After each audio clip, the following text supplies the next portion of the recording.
नागपुर में बिना आरटीआई की अनिवार्य अनुमति के कथित रूप से बाइक टैक्सी सेवा संचालित करने के मामले में रैपिडो के निर्देशों की मुश्किलें बढ़ गई थी। आरटीओ की शिकायत पर सीतामढ़ी पुलिस ने मामला दर्ज कर जांच शुरू कर दी।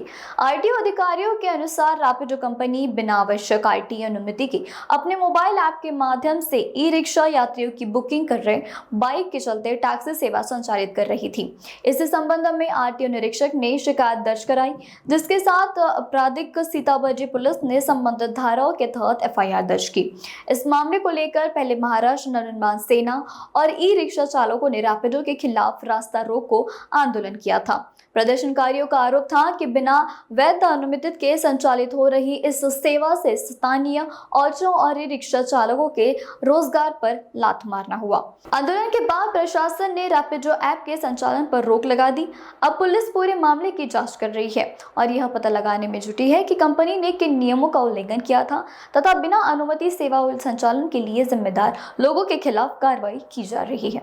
रॅपिडो ॲप याच्या माध्यमातून टू व्हीलर बाईक बुक करून जी पब्लिक आहे ते त्याचा वापर करत होते, परंतु ते बेकायदेशीर आहे आणि त्याचा आरटीओनी कुठलंही व्हेरिफिकेशन किंवा त्यांचा लायसन्स वगैरे दिलेले नाही आणि जे खाजगी गाड्या जे आहेत त्यांचा वापर करून त्या ॲपचा वापर करून सर्वसामान्य जनतेला सुविधा देण्याचं काम जे आहे ते रॅपिडो ॲपमार्फत होत होतं।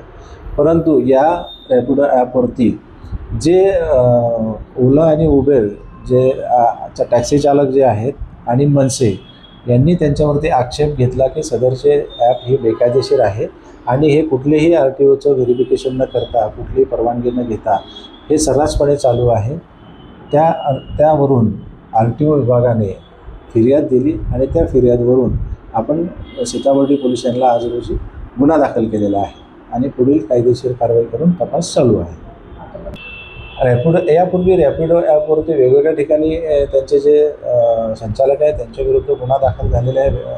वेगवेगळ्या ठिकाणी मुंबईमध्ये पण झालेले आहे, पुण्यामध्ये पण झालेले आहे आणि आज मनसेंनी नागपूर शहरामध्ये गुन्हा दाखल करण्यासाठी चक्काजाम आणि रस्ता रोको आंदोलन प्रस्तावित केलेलं होतं, परंतु आरटीओ आणि पोलीस विभाग यांनी तिथे मध्यस्थी किंवा त्यांच्याशी चर्चा करून योग्य कलमान्वये गुन्हा दाखल करण्याचं त्यांना आम्ही वचन दिलं।